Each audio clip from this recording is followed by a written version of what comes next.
ভোর রাতে আকাশ থেকে নেমে আসা এক ঝাঁক বোমা কেড়ে নিয়েছে 400-র বেশি প্রাণ আর ফিলিস্তিনিদের বেঁচে থাকার আশা।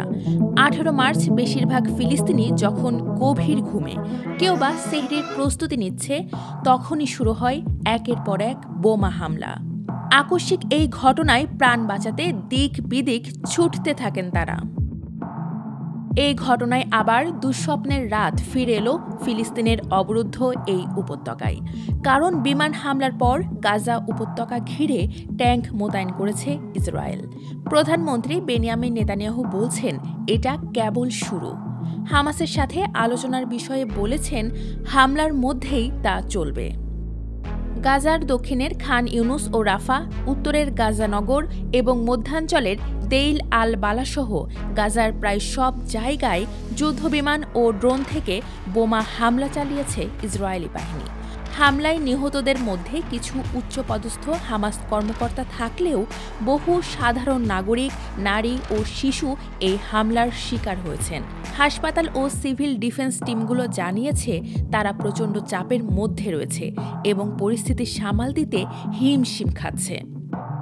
এদিকে গাজার উত্তর ও মধ্যাঞ্চলের কিছু এলাকার বাসিন্দাদের সরিয়ে নেওয়ার নির্দেশ দিয়েছে ইসরায়েল, যা ইঙ্গিত দেয় স্থল অভিযান শুরু হতে পারে।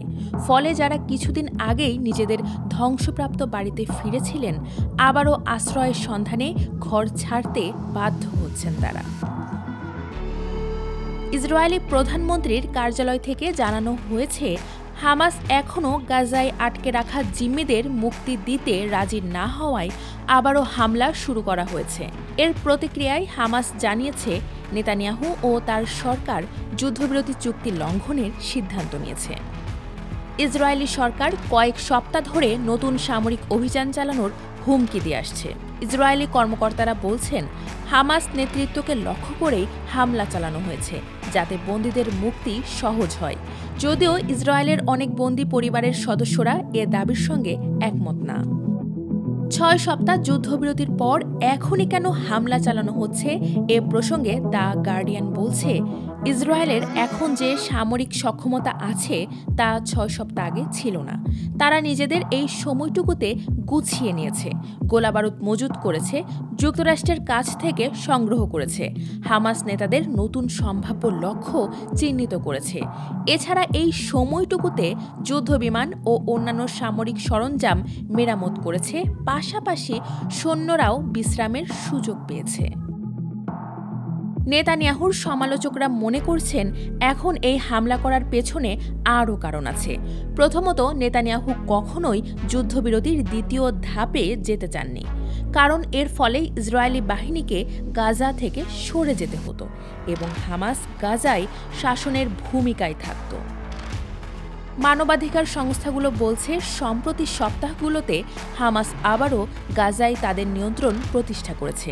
বেসামরিক প্রশাসনের কর্মকর্তা-কর্মচারীরা আগের দায়িত্বে ফিরে গেছেন এবং সংগঠনের সামরিক শাখাও কয়েক হাজার নতুন যোদ্ধা নিয়োগ করেছে।